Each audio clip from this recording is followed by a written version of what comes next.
careful with that. Ability, I think it would player can just join and destroy leave King's without data being outfit, loaded. Okay, that's maybe give him a little very bit of a cut or a bruise on his flesh. But remember, King was tanking like Zoro's like greatest hits. You know, Zoro was using Purgatory Onigiri. You know, he was also using the Lion Song, the upgraded forms of these techniques after the time skip with Armament Haki added. and he was slicing King while he had his flames active, and it wasn't even doing anything to King. Zoro even brought that up as like, oh damn, he's not. I might just have to put like a delay. I think that's all. I might just need a delay. Finishers, and I think that's even it hurting because him. the code is Where there. Zoro was So questioning for if he it could even beat King. to keep So when it keep comes doing to the their same, weapons, I have to I add a think buffer they're kind time. of even. They're really not going to deal a lot of damage to either of them because King could try to slice Katakuri with his sword. Not Katakuri's 5, got but the future maybe sight, like and he 2 could just seconds. mold his body so the sword passes right through it. Or Yeah, because King code tries is to there. stab I don't him, know he what just makes else a they hole want in you to it, do. and Code the is blade there. just goes right through it. Remember, Luffy was busting out Yeah, the code is there. Gatling against Maybe it could also Katakuri, be a problem and with his the future sight active, sensing those attacks coming, the he helper. perfectly molded his body so that the fist just passed right through him. And the Gatling that Luffy pulls off is wicked fast too. Right? Now, at this point, before I even go further, we got to talk about Katakuri's future sight, okay? Because it is kind of a broken ability, and there are. Alright, so maybe this is weaknesses just to it, so I maybe wanna this is the address those problem, now but I rather doubt it. than later, okay? So, if you look at the ways that Katakuri's future sight was bested during the fight with Luffy, it usually involved either So I think I should Katakuri still add buffer time, underestimating his opponent or a third party or something getting involved. Okay, so let's look at the first time Luffy was able to figure out that's a problem. how to beat What the the future heck? sight. Okay, it's I whenever didn't even realize Katakuri that. gets into a state where he's Why do I have to distracted, spin? or he's Oh surprised, no or he's okay, filled with okay, I know what happened. rage, Never and he mind, like never mind. loses his center, Alright, loses his focus. That's the key for disrupting his future sight. Okay, so that first part of that fight, Katakuri dominated. Yeah, so Luffy. it was just a buffer even time. close, Okay. right? He was busting out awakened So, moves. He was impaling let's Luffy see with the Mogura. quick. Luffy was just barely dodging him. He couldn't really even figure out how to hurt Katakuri. Okay, so that did nothing. Then Katakuri uses Oh no, the okay, so it did do concentrated something. mochi. Okay, That's the so we ability where have it basically turns the the ceiling of the mirror world storage. into a giant block of mochi, and he just I crushed forgot to through add the them like a clothes. laser display. Okay, that's basically what he did. Okay, so yeah, must hold Katakuri cannonball in assumed hand. he I don't was have a dead. cannonball All right, item so yet. that was on Katakuri. He just assumed Luffy The was click dead. does nothing. Job well done. I'm the greatest older That's brother fine. ever. Okay, so- and then he proceeded to have his merienda. He proceeded to have So- a donut and coffee break. No, actually, it wasn't coffee. It was iced tea because they didn't have coffee. I remember that I scene think it's specifically. fine. We gotta So add the chef exit showed up with the donuts and the frame. iced tea. Katakuri made the giant mochi temple. He went in to have his snack break, his merienda. Then while he was in there, is this completely one? immersed in No, donut is this time, you know, one? he wasn't using his hockey Okay, anymore. yeah, He was yeah. completely distracted by eating his like donuts, yummy, yummy, yummy. That's when Luffy burst out of the mochi, still alive, and he used Elephant Gun to break the shrine. And then Katakuri was like, I like donuts. Oh! And then that was surprise to him, and also the chef saw Katakuri's face and the way he was laying on his back, and then Am I Katakuri freaked doing out, this and the he's right like, way? ah! And he should had to be. go and like stab all of the I think. chefs to make sure they didn't go and tell should- anybody, so that and is he was weird. distracted, and then bam! Luffy was able to it get a should- hit it off should on do him, that. Let me and then double that was check. I don't when wanna come Luffy back here. realized, wait a second, your greatest strength is not the mochi powers, it's your haki. Because with So your let's see as haki, that's what vertical, makes then- your mochi powers so devastating and how you're able to dodge every attack. And Katakuri said as much. He's like, yes, if I'm distracted or if I'm not like focused, then observation hockey will falter. Okay, now, would the same thing happen with King, or would something similar happen with I need to King, do like a all thing right? where I don't think it would, and here's if my they're far, reasoning for that, okay? they don't When Katakuri do was that. fighting Luffy, Katakuri looked down on him. He viewed Luffy as just like an upstart brat. You know, it's like, oh, you're a rookie. You came in here. You ruined Big Mom's tea party. How dare you? You're just some upstart brat. I'm just going to eliminate you. I'm Katakuri. I'm the greatest older brother. I'm the strongest in Totland, next to Big Mom herself. I'm the second in command. I'm the strongest sweet commander. I'm going to finish you off, okay? And so he underestimated Luffy. He thought he was dead, and then he decided to relax and go have his merienda, okay? I don't think that would happen with King, because for one thing, Katakuri knows who King is. He 100% knows who King is. I was thinking about this. He might have even fought King before this, because Katakuri being the second command of a Yonko, King the same way, and they're both around the same age. Katakuri's only 1 year older than King, and King's been on Kaido's crew since the very beginning, since before he even really had a crew, about 30-something years ago, and obviously Katakuri's been with Big Mom ever since. Yeah, he was exactly. born, So because yeah, Big Mom second, is third, his and mom, then right? So, you know, they've do been the on rest these in the crews for future. a long time. They've Depending on probably time. clashed before, and even if they haven't clashed before, Alright, they so definitely know of each other's existence, runs- okay? oh my They goodness, know bro. that, like, okay, Katakuri is the second in command under Big Mom, bounty of 1,057,000,000, and then likewise, Katakuri knows all about Run King, okay? So if this fight was service. to actually happen in the mirror world, I don't know, maybe Katakuri and Brule are out shopping and he's eating his donuts, and then King bumps into him and he's just like, hey, watch where you're going. Oh, you're King. Oh, you're Katakuri. And then they start fighting. Yeah, like, I can't wait to see how the ship boys, fights would go and once then, I add more ships and the game is more playable. For the fight, maybe, whatever, okay? I'm really excited for the ship fights that's the because situation, though.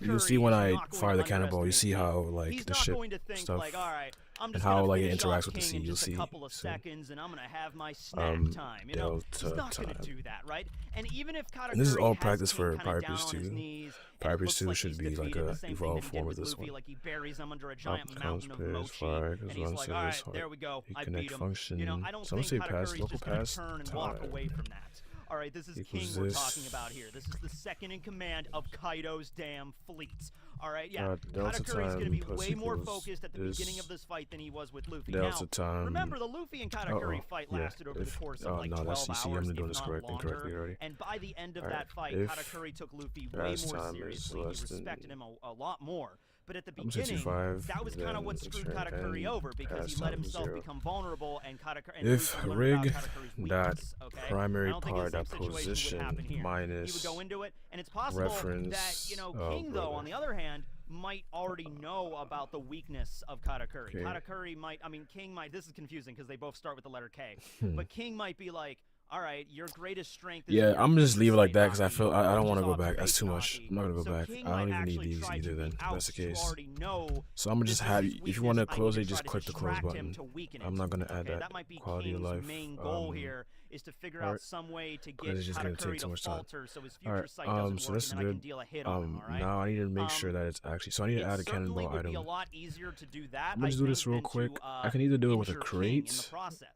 Or I could do it with, and from what we understand, King can choose I'm just doing one cannonball, ignite just the one flames on his cannonball. back or extinguish them, So let's go to item. depending on whatever boost he wants to get, right? If he wants to go really fast, he extinguishes the flames. It's just a his display defenses item, are so down. doesn't really do too much. I don't think that's a thing where it's like you deal enough damage to going King, on? then his flame just Item. goes out automatically. That was not revealed during the fight with Zoro.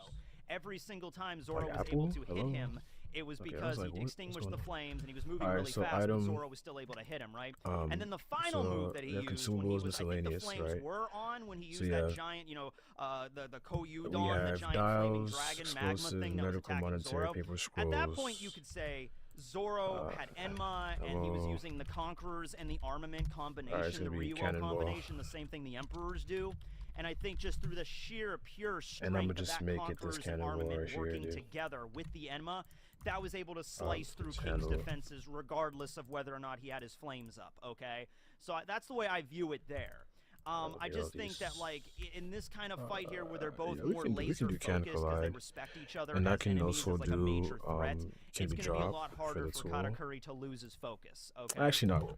And, like I said, there's not going to be any third-party involvement, so... Actually, no, I will. I'll do can be dropped. I'll do can be fight dropped. that a lot of fans And weren't then, big yeah, fans this is the regular cannonball for was now. when, Okay, so you Flampe know that the showed up cannon and fire attacked thing has Luffy, two and then types of Katakuri had a very cannonballs. high sense of honor there, so he's like, how dare you do that? I'm going to knock you out with Conquerors, and then he stabbed himself with Mogura to even the playing field. Alright, so yeah, the regular None of that shit's cannonball, gonna and happen then here, alright? Flampe's not going to show up with her let's giant test to see balloon dress or if whatever it's that actually was, doing and like, its job. you know, I don't see why she would. Actually, she doesn't like Katakuri now because he has the mouth, because everybody in the Big Mom family is like shallow as hell. But anyway, yeah. So nothing like that's going to happen, so you don't have to worry about Katakuri like stabbing himself in the gut with Mogura to even the playing field or anything like that. It's just going to be these two fighting all balls out, all right? So, here's a question for you involving Katakuri. Oh, okay, so you're just deleting them. Okay, I thought it was like taking your messages out. Alright. You know, there's nobody else around to see Katakuri's face. So none of the chefs or the other members of the Big Mom Pirates that he doesn't want to see his face. But what if King saw his face? So what if King released a giant volley of fireballs, burned off Katakuri's scarf, and then it's like he revealed his face? Do you think Katakuri would lose his composure from that? Oh my Do goodness, you think I'm sorry. Katakuri Oh, I didn't was connect like, it. Oh no, he saw my face. I didn't connect it. Oh, damn it! And then his future sight falters, and then King, boom, hits him with an attack, and it deals damage. Exit button. Oh my goodness. Even so, I don't think. Exit. I mean, barring their absolute strongest moves, button, right? like if King used the giant dragon magma thing, I don't really think there's any way that either of these characters could win the fight in one hit. You know, like, I feel Katakuri can take several hits from King. I feel like King can take several hits from Katakuri, even if their defenses are down for a moment. You know, it's not like, let's say King's defenses were down, his fire was down, and then, you know, Katakuri stabs him with the Mochi thrust. I don't think that's just going to one-hit King, okay? But my point is, like, would that distract Katakuri? There's one logic of looking at this and saying that, like, well, Katakuri, anybody that sees his face, he's going to falter a bit because he's very self-conscious of it, because pretty much his entire life people were scared of his face, people ran away from him. That's the reason he wears so now the we scarf gotta to begin with. test the cannon And roll. most recently, even when, you know, members of his own family that had him in high regard up until a few moments ago saw his face, they instantly changed their opinion, instantly switched on him, right? Oh, why does it look like that? It looks like a donut. That size looks weird. But it's okay. I love him. Alright, he has an eel let's mouth? Oh my god, try you're a to- loser! You know, so Katakuri was like, ugh. Okay. You know? So I don't So know. it's trying to But do then the job. again, So it also going says into it, I have to feel argument like, one. okay, Table Katakuri is expected. in a Got string. balls-out Okay, fight there's a little with mistake King. right here. I Put have that in to the feel like Katakuri has to note understand at some point in this fight, his scarf might get blown off. His scarf might get destroyed. You know what I mean? Like, I think the situation with Luffy and Don't the crash, Mariendo please don't was crash, please don't different crash, please don't because crash, he please was don't lying crash, on please his don't back, crash. he was eating the donuts, Please don't and the crash, chef please don't saw crash, him. please don't crash. That made Oh him my really okay. freak out. Phew. You know, if it was just Luffy, if Luffy and Katakuri were fighting and Luffy just ripped off his scarf and got This to see his is mouth, I think upper function Katakuri would get verify pissed about that, and it cannonball might falter tool. for a moment, You spelled tool correctly. but maybe not as much as what happened with the Verified Marienda situation, okay? tool. And, you know, something similar Table with expected. King. Now, King does not have the same Alright, so yeah, aversions we gotta to switch his face. these. It's not like he goes into a blind X rage tool when dot people name. see his face. It's actually a much more calm kind of tantrum that he goes into. Okay. When after his mask was destroyed and he ripped Let's it go. off, Try that and all the other again. members Okay, of, so it's doing the this Beast Pirates job, saw his face. I Like, think. oh, that's what King looks like. Wait a second, doesn't there a bounty on him I'm for not over really 100 too million just for confident. I don't information know. about Lunarians? When I was doing that King part, I was just kind of kinda, like, tired, so I might have done things a bit sluggish. just kind of sighed and But let's then see just torched if it's gonna put everybody the around cannonball him, right? inside the ship. So it is Brother. a sense of like rage, Alright. but it's more of like a controlled thing to me. It's kind of the idea Alright, that like let's King see, just like he's done this before so many times. Like every time someone sees his face, he's like, all right, I gotta burn everybody alive now because they saw my face, and I can't let anybody see my face because the government's out to get me, right? So, you know, Okay, to exterminate my backpack. entire race in the process, so that's why he has to do it, right? So I think it would make King Let's falter a see. bit, but it's Can not a you big do deal your for King, job? because King Okay, does I not should- really I can just rely click it from on right his here, but that's hobby even as much better. in a fight. And Katakuri Alright, so does. fire client, player Okay, up. So Silly I'm mistake picturing here. What is really this line? cool 20, scene where both 29? Katakuri and King land a hit at the same On time, cannon slot. and What? Katakuri you know, line blasts 29. off King's mask, and then you know King at the same time burns off Katakuri's this one? scarf, and they can both kind of see each other's face. And I think Katakuri would be more psychologically unbalanced from that than King would be. If anything, King just like, you saw my face. Now I because really it was an can't error let you message. leave That's your not a life. good I mean, I sign. was already gonna fight you to the death. Either but way, now this it's is like from you've line sealed your 60. fate, right? Katakuri, meanwhile, that's like his safety blanket kind of On situation. cannon Like slot he was loses fired. his So scarf, that means he's this gonna is be like, oh, Alright, so you gotta fire the players the with it. briefest of seconds. That's it might good, just though. last a moment. But that means where he there's an loses error, his so scarf and he if freaks we out, hit but line that 29, one which is probably moment like might be the 9:30 moment now, where his and hobby 9:60 was probably falters, like 61 right? now. I don't know. Man, we haven't even this is gone where into it anything. See, was. this is the thing. This fight has a lot of intricacies to it, No, and it's 960 mostly still. Katakuri's future. Alright, so unable to fight. Okay, so storage configuration is reference power shot Let's just go storage. through all of Katakuri's abilities and even Reference see if they really is the damage second King because of parameter. his, like, Lunarian buffs and Second everything like that, parameter, okay? second argument, so, right? Katakuri can fling jelly We get this from reference here. I mean, that's really just. I mean, so he's we pretty do have a strong. reference. He's, This he is has finger fired on muscles. He's server just flinging event. jelly beans at people like bullets, Okay, like faster than bullets, more damage than bullets. That's not going to do shit to King. That's not going to do shit to King. If King would just burn them before they reach him, whatever. But even those things hit his suit, they probably wouldn't even puncture his suit, to be honest with you. So the jelly bean thing, that was just kind of like a little gimmicky reference, thing that Katakuri right? used when he So was first I introduced. need you before to we I need even to see knew what his that Mochi is. powers were yet. Reference. Like, yeah, he flings jelly beans really fast. That's not going to do shit to King. Reference. He was able to dot defeat value. EGG in his raid suit with pure strength. but it was off screen, so we don't really know how Katakuri did defeat him. Katakuri might have used his feature site, might have used his mochi powers on Ichiji, but we didn't really see it. It was off screen, but still, that just kind of gives you an idea. He was like holding Ichiji by the throat, and Katakuri really had no damage whatsoever. So okay, flooding the output. I don't want output flooding. Probably King could do something similar. In terms of speed, Katakuri was able to keep up with Gear 2nd Luffy and Snake Man Luffy. Manager, so for some reason, I cited my sources in this one, okay? Unable to find storage configuration. Keep in mind, yes, the final battle was Luffy and Snake Man versus Katakuri with his buzz cut mochi, with his sliced mochi technique. That was their final brawl. Right, so it's going to be canon data.storage. When so Katakuri was fighting against Snake Man, it's not like he was being one-sided decimated by that technique, okay? Canon storage. Okay, so is that what I'm passing? Because I should not be passing that. He couldn't do anything about it, I should be passing. So what happens is, Luffy goes into Snake Man, uses Jet Culverin, right? The first attack, Katakuri gets hit by, all right, because he doesn't, he dodges the first one, but then it circles around wicked fast, and boom, hits Katakuri in the face. The second time that Luffy uses that technique, Katakuri literally sidesteps it, blocks the fist, uses his mochi powers, uses buzz cut mochi, sticks to Luffy, grabs him, and slams him into the ground like a tent pole, okay? And it's a serious hit, too. Luffy hits the ground from that move, and he's, like, bleeding, and he's like, ah! You know, like, he's in a massive amount of pain. He's like, if I get hit with a few more of those, I'm done, right? So Katakuri was able to match Snake Man's speed, okay? It wasn't like he was being completely speed blitzed, like outclassed by that technique, okay?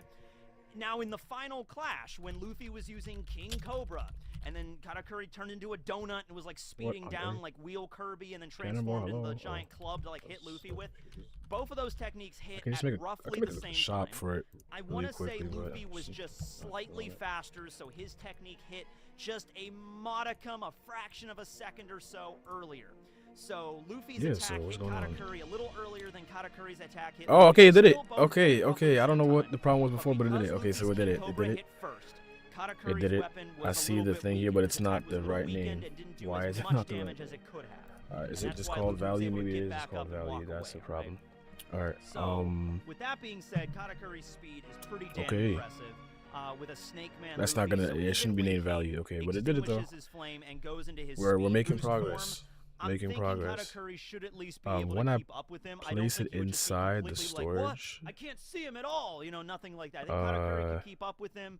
If you want to say King would be a little bit faster, in the same way that like Snake Man Luffy was like slightly faster than him, sure, but still that future sight and that mochi power is still going to be a pain in King's ass here. Okay. In terms of stamina and defense, he, you know, of course, stabbed himself with the Mogra, and he could still fight. Also, that fight lasted over 12 hours, on and off. They had little breaks in and out because Luffy kind of jumped into the mirror to kind of recover, and then he jumped back in, went into Gear 4, Gear 4 exhausted, jumped back out of the mirror. He just kind of repeated the process over the course of 12 hours. But still, so it was a 12-hour fight, you know, and so Katakuri has some stamina. All right, now we're going to test the firing. Meanwhile, please just work. I hope it just works first try, because I'm just gonna keep going back and forth. Alright, let's first of all change that value because it still saves. It saves the cannonball. Let's check if it does save the cannonball. I'm changing the cannonball to cannonball. Let's see if it does save the cannonball. That's the hardest part. It should save the cannonball. We see that it's saved in the server, but he also has, while he's in his hybrid or in his ancient zone form. Keep in mind, I don't think this really applies when he's in his regular Lunarian form. But when he's in his hybrid or his full Pteranodon form, of course he has a boost to defense and his tough hide. I'm gonna try one more thing also has the before I recovery fire. rate that all ancient zones kind of have, right?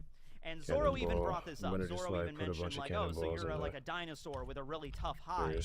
And King said, yes, but I take it to a whole other level. So he was basically confirming right there that these abilities kind of stack. Like, yes, I am a dinosaur with a tough hide, but I take it to a whole new level because I'm also a Lunarian. Okay, so his defense was even stronger than that. Yeah, reach mag. Okay, good. It's 1, 2, 3, 4. Okay. Of like, you know, now let's see. For the moment of truth. Katakuri will get into that because he has the future sight. He can dodge a oh my! Literally nothing. Okay, so nothing fired at all. That is actually so sad. Actually bring him down. That is so sad. That's what makes this fight so interesting. Okay, because you have basically super fast reaction time, able to dodge and evade at least most half moves, of it is working. The storing is working. Please don't crash. Okay, the storing is working. Alright, so then we have this. Okay, so that's why it's not working because you haven't had an event. Event equals